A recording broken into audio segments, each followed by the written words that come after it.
What's up, narrative analysts? Jax Riley here, and we need to talk about the moment that changed everything in the WNBA. Because what happened when Sophie Cunningham went viral wasn't just a teammate defending a rookie. It was the complete demolition of the league's biggest lie. And the shockwaves are still rippling through basketball right now. See, here's what the WNBA has been selling us.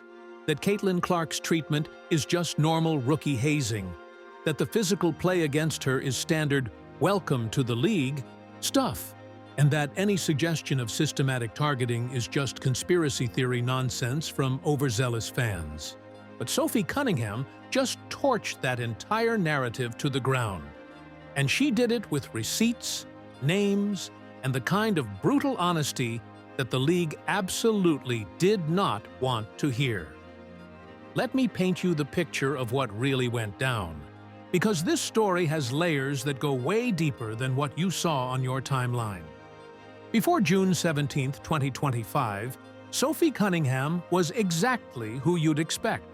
A solid role player, 200,000 followers on TikTok, maybe 350,000 on Instagram. She was known for her three-point shooting, her tough defense, and honestly, most casual fans probably couldn't pick her out of a lineup. She was just another WNBA player grinding it out. But then, something happened that nobody, and I mean nobody, was prepared for. When Sophie stepped in to defend Caitlin Clark during that Connecticut Sun game, she didn't just throw a hard foul. She lit a fuse that exposed the entire house of cards the WNBA had been building around Clark's treatment. And the explosion? Over 1 million new followers in 48 hours. Jersey sales sold out. A podcast deal with Colin Cowherd's network. Complete transformation from role player to cultural phenomenon. But here's where it gets interesting. The viral moment wasn't planned. It wasn't some calculated PR move. As Sophie said herself, that was her being her natural, feisty, sassy self. Which means what she revealed next came from a place of genuine frustration that had been building for months.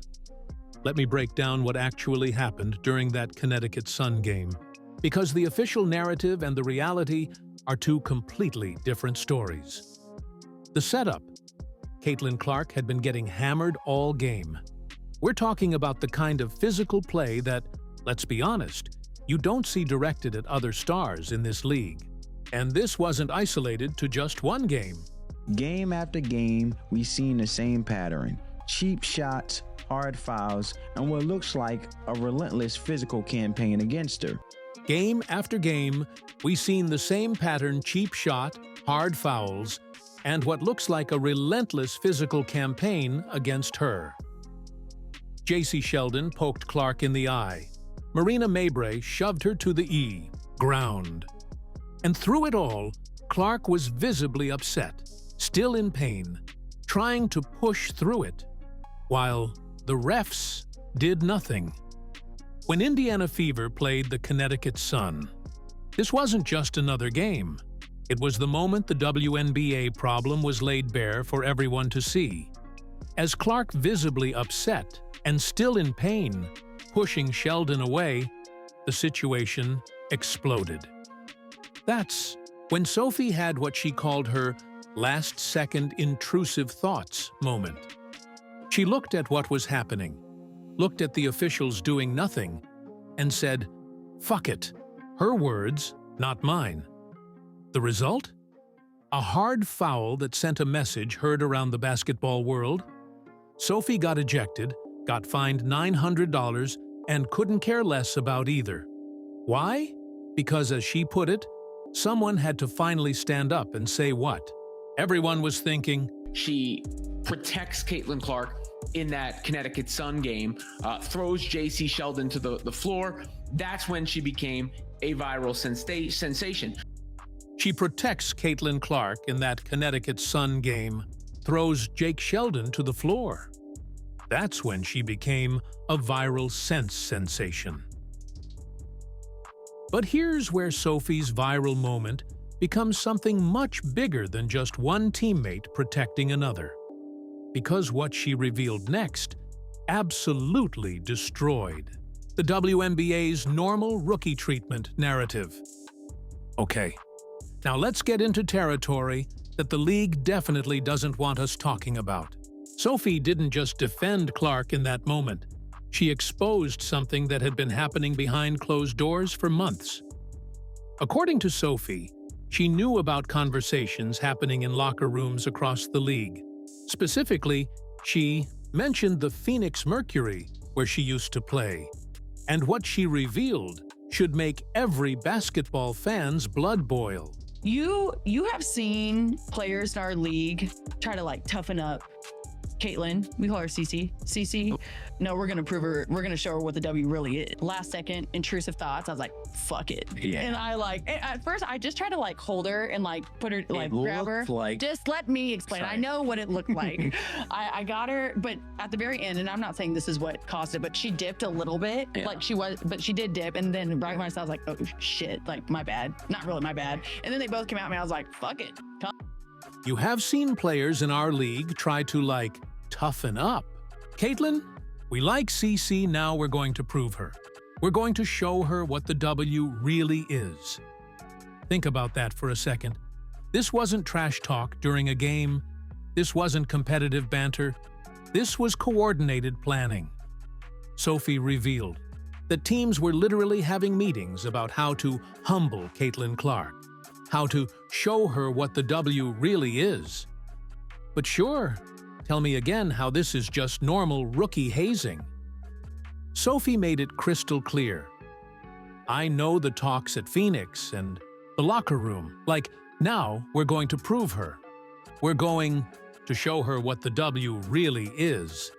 She admitted there's bitterness in the air, jealousy that's turned into systematic aggression. And you know what the most infuriating part is?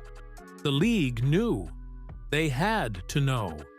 When a former player is willing to go on record about locker room conversations planning to target a specific player, that's not speculation anymore. That's evidence. But Sophie didn't stop with just exposing the targeting. She went straight for the throat of the WNBA's biggest contradiction. And this is where her viral moment becomes a full-scale revolution. Here's the reality that Sophie forced everyone to confront. Caitlin Clark is responsible for 26.5% of the WNBA's economic activity.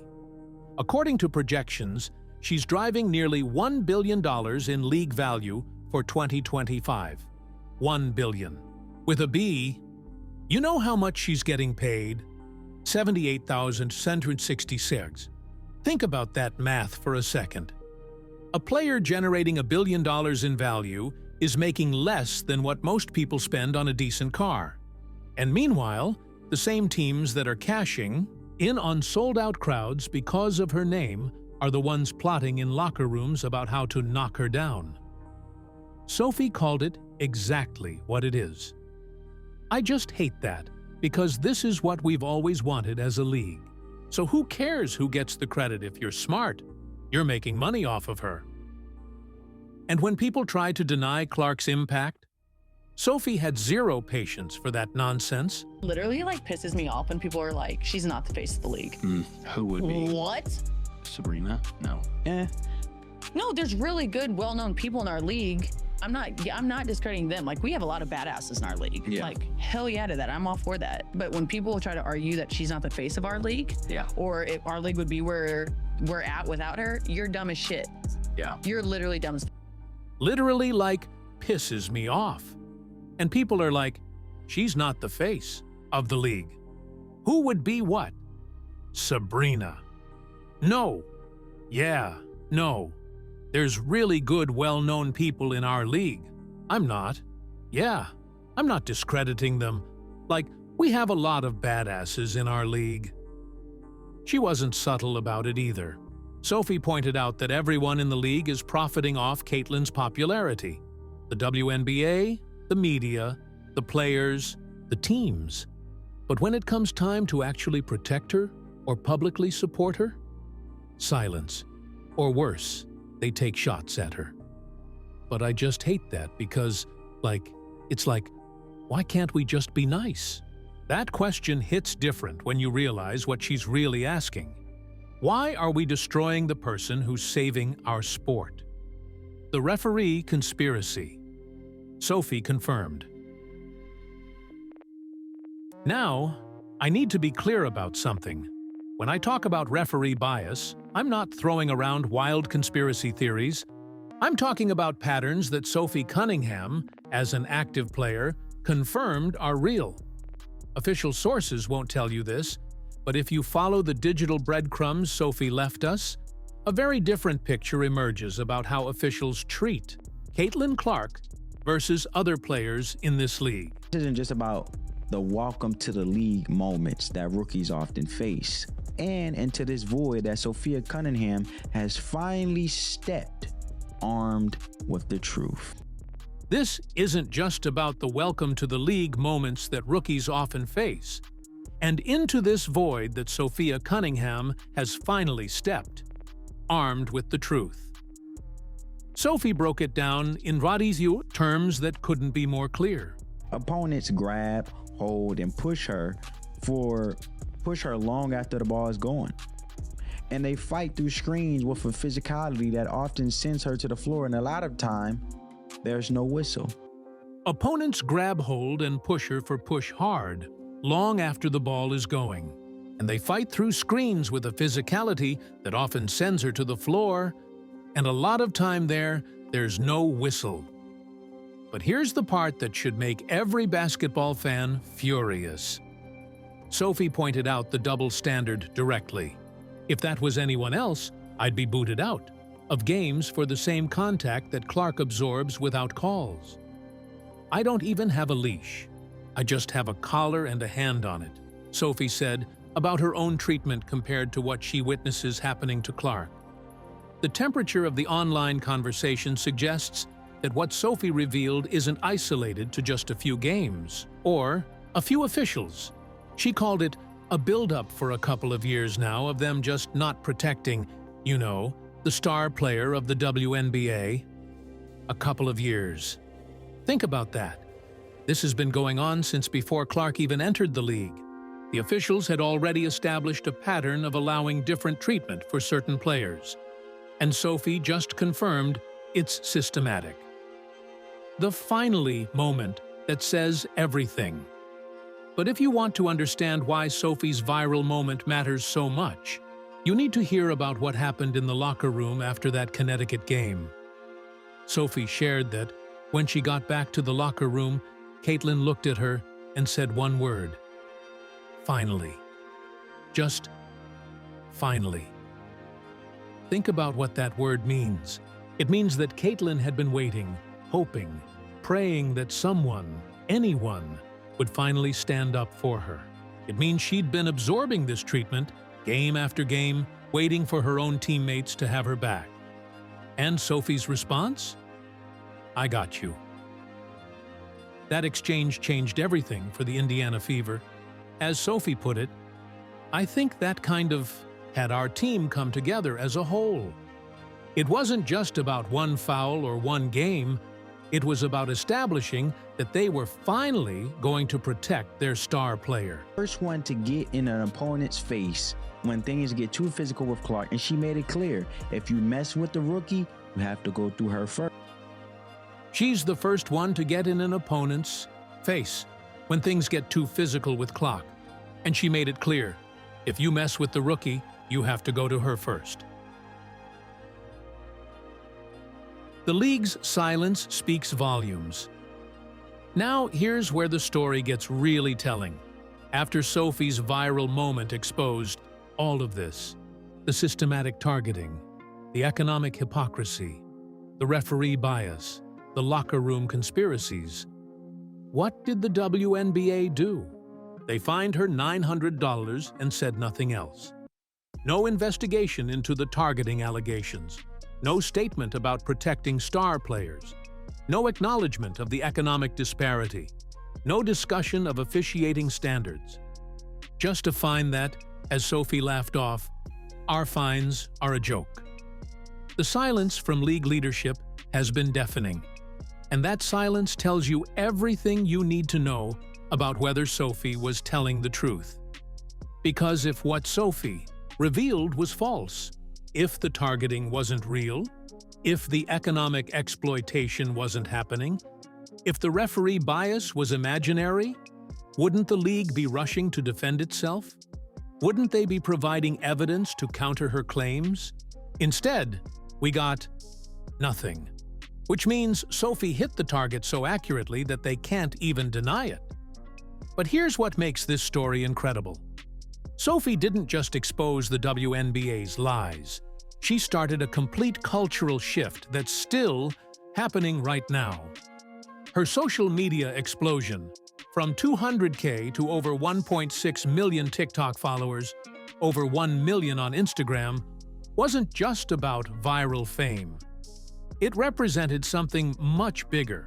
For the first time, fans had a player willing to say what they'd been seeing with their own eyes.